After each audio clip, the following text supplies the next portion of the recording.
ఈరోజు కథ నా నువ్వు నీ నేను రచించిన వారు వనజ గారు.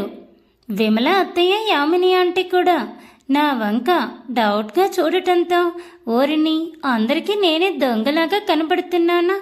సరేలే, తేలికుట్టిన దొంగలాగే ఉందాం, బయటికి ఏం చెప్పొద్దు అనుకుంటూ విరాట్ దగ్గరికి వెళ్ళిపోయాను. కాపాడుతాడు ఎలాగైనా అన్న ధైర్యంతో. కానీ ఆ మహానుభావుడు ఏం చెప్పాడో తెలుసా? చేతులు విరుచుకుంటూ నేను నైట్ ఆఫీస్ వర్క్ చేసుకుంటూ ఉంటే హాల్లోకి వచ్చి కూర్చుంది. మామయ్య, వసు ఏంటి అని అడిగితే నిద్ర రాలేదు అని చెప్పింది. నేను ఇక్కడే ఉన్నాను, పడుకోపో అన్నా కూడా నాకు ఒక్కదాన్నే ఉండాలంటే భయం అని చెప్పడంతో నేను తన రూమ్లోకి వెళ్తే బాగోదు కాబట్టి కాసేపు నాతో పాటు వర్క్ నేర్చుకొని హాల్లోనే పడుకుండిపోయింది. తెల్లారాక నేను జాగింగ్కి వెళ్ళేటప్పుడు లేపితే అప్పుడు వెళ్ళి రూమ్లో పడుకుంది వసు అని చెప్పి నా వైపు చూసి మెడ విరుచుకుంటూ కన్ను కొట్టాడు విరాట్. వామ్మో దుర్మార్గుడు, ఏం కథ అల్లాడు! ఇందులో ఒక్కటన్నా నిజముందా? జస్ట్ నేను తోడు రమ్మనడం తప్ప అని షాక్ అవుతూ అల్లుడు చెప్తే మా అమ్మ నాన్న నమ్మేస్తారు కాబట్టి అదే డాడీ అని చెప్పి అప్పుడు ముందుకు వచ్చి అందరి వైపు చూసి నవ్వి నేను నైట్ కొంచెం ఆఫీస్ వర్క్ నేర్చుకున్నాను తెలుసా అని గర్వంగా చూశాను. మా నాన్న పండు అప్పుడే అంత పెద్దదైపోయిందా అని అంటే మా మమ్మీ మాత్రం నాకు డౌటే, ఇది ఖచ్చితంగా ఆ అబ్బాయిని విసిగించి ఉంటుంది అన్న లుక్ ఇచ్చింది. ఆ లుక్లో మీనింగ్ నాకు తెలియదా? 20 ఏళ్ల నుంచి మా మమ్మీని చూస్తున్నా కదా. ఇక అందరూ ఆ మ్యాటర్ వదిలేసినట్టు టిఫిన్కి అని డైనింగ్ టేబుల్లో హాజరయ్యారు. అప్పుడు తిరిగి ప్రశాంత్ అన్నయ్యను కూడా పలకరిస్తూ సాత్వి వదినతో ముచ్చట్లు పెట్టాను. మనం ఇప్పుడు ఎంగేజ్మెంట్ అయినా కాస్త పెద్ద పిల్లను కాబట్టి వదినతో కూడా పెద్ద మాటలే మాట్లాడాను. దానికి ఏంటి పండు, మా అన్నయ్య మంచి నాలెడ్జ్ నేర్పించినట్టు ఉన్నాడు, బాగా క్వశ్చన్ అడుగుతున్నావు అని అడగటంతో నీకు అలా అర్థమైందా వదినమ్మ అనుకుంటూ అదేం లేదు వదిన, ఎన్ని రోజులని చిన్నపిల్లలాగా ఉండాలా, అలా ఉండి ఉండి బోర్ కొట్టింది, తిను అని చికెన్ గారెలు వడ్డించాను సాత్విక వదినకి. మా ఆయన భోజనానికి అదేలేండి టిఫిన్కి అక్కడికి రాలేదు కాబట్టి విమల ఆంటీ నాకు కూడా పెట్టలేదు అని అనలేను, కానీ ఒక ప్లేట్లో అన్నీ పెట్టి విరాట్కిచ్చి రాపో అని చెప్పింది. సింహం బోనులోకి లేడి పిల్లలాగా పంపిస్తున్నట్టుగా మెల్లిగా ఆ ప్లేట్ పట్టుకుని పిల్లి నడుకలా వేసుకుంటూ విరాట్ రూమ్కి వెళ్ళి నిలబడ్డాను నేను. నా వైపు కోపంగా చూశాడు.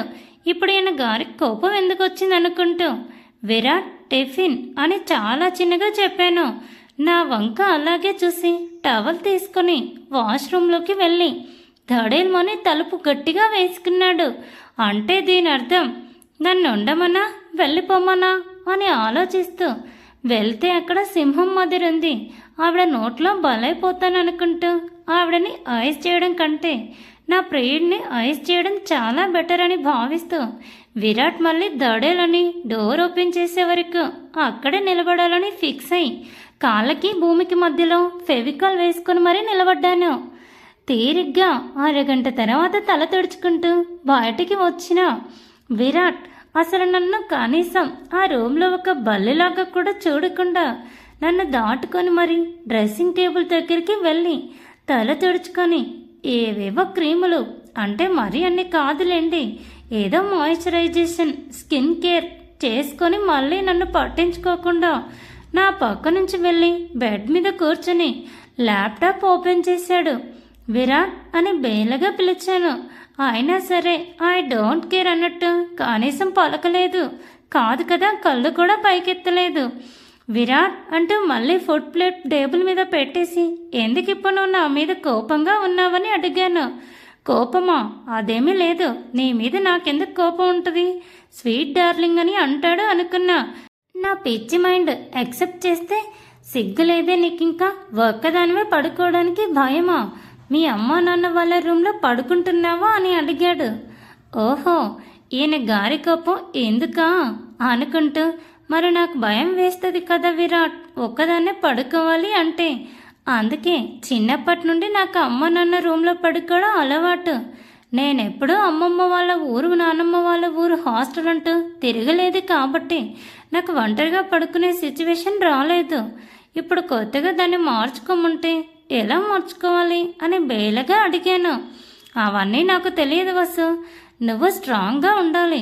రేపు పెళ్ళయ్యాక నాకు కంపెనీ డీల్స్ కోసం, ప్రాజెక్ట్ కోసం అప్పుడప్పుడు 10-20 డేస్ వేరే సిటీకి వెళ్ళాల్సి వస్తుంది.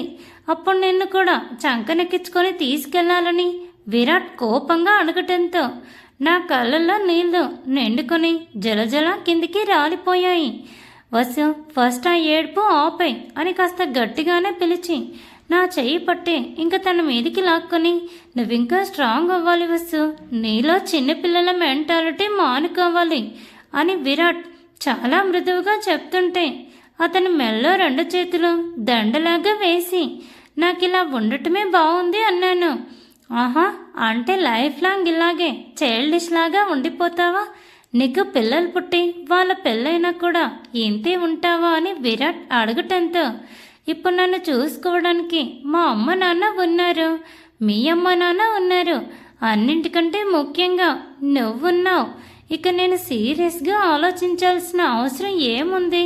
నేను ఇలాగా హ్యాపీగా ఉన్నా కదా, నాకింకా ఏ బర్డన్స్ వద్దు అని గోముగా ముద్దుగా విరాట్ని అడిగితే, వసు లుక్ ఎట్ మీ, నేను కంపెనీ సీఈఓని. నన్ను పెళ్లి చేసుకున్నాక నువ్వు ఎలా హుందాగా ఉండాలో ఇప్పటి నుండి కొంచెం నేర్చుకో. నేను నీ కోసం ఏవేవో ప్లాన్స్ రెడీ చేస్తున్నాను అని అంటూ ఒక్క నిమిషం ఆగి, ఇప్పుడు నాతో ఈ టాపిక్ మాట్లాడటం కరెక్ట్ అనుకున్నాడో కాదనుకున్నాడో తెలియదు కానీ సర్లే, కింద అబద్ధం చెప్పావు కదా, నేను నైట్ అంతా ఆఫీస్ వర్క్ నేర్చుకున్నాను అని.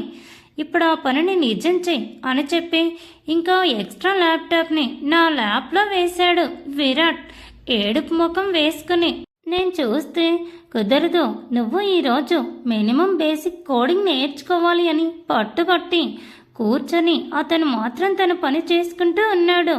విరాట్ చెప్పినట్టు చేస్తే నేను మంచి వసు అయిపోతాను కదా, కానీ నా కల్లరి వచ్చేసే వసు అంటే ఇష్టం కాబట్టి ల్యాప్టాప్ ఒళ్ళో నుండి తీసేసి, అబ్బా విరాట్ చాలా ఆకలిస్తుంది, ఎప్పుడు నిన్న మధ్యాహ్నం తిన్నాను, నైట్ కూడా తినలేదు, చాలా ఆకలిగా ఉంది అంటూ కడుపు పట్టుకొని విరాట్ నమ్ముతాడా లేదా అని పిచ్చ ఎక్స్ప్రెషన్స్ పెట్టి అతని వంక చూస్తే, ఏ దొంగ, చేసిన ఓవరాక్షన్ చాలు, కానీ ఆ ప్లేట్ తీసుకురా అన్నాడు.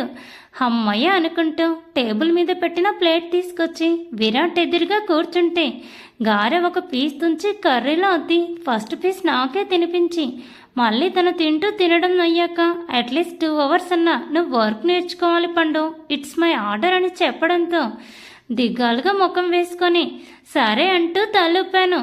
నేను విరాట్ చెప్పినట్టు చేస్తే మనం మంచి పండు ఎందుకు అవుతుంది?